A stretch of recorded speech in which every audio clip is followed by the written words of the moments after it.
Hey guys, welcome back to the WODdoc Project 365, episode 1580. Guys, if you're following along on YouTube, jump on over to the WODdoc.com. Check out all of our full-length videos. That is where we house them.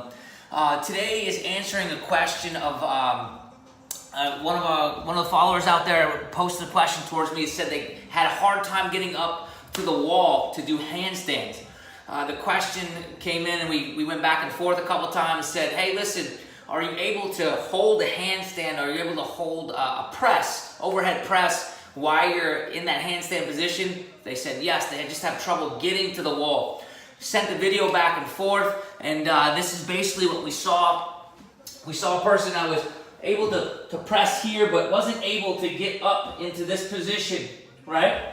But, however, once they were up, they were able to hold this position here, right?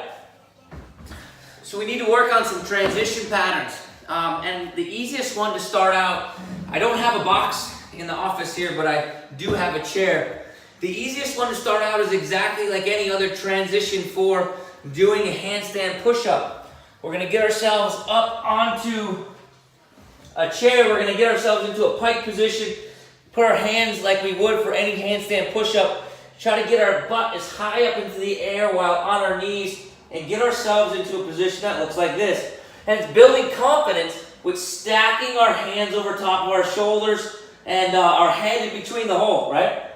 From right there, we can get to the position where we get ourselves up even higher. And this looks closer and closer to what it would look like if I was going to transition onto the wall.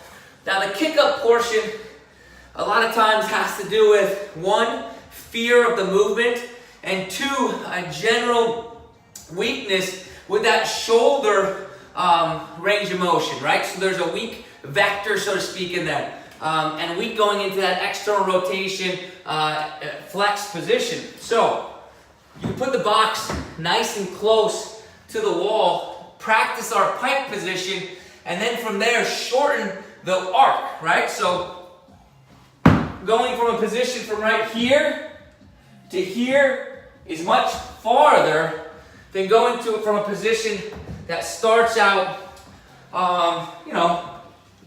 with a much shoulder travel span, right? So if I'm here, I get into a position that looks like this. Hopefully this is close enough. Woo! That's what happens when I do them live, I don't know, right? So I get into a position that looks like such, right where I'd be normally. And now this position is much easier to transfer from than the position where my feet are on the ground.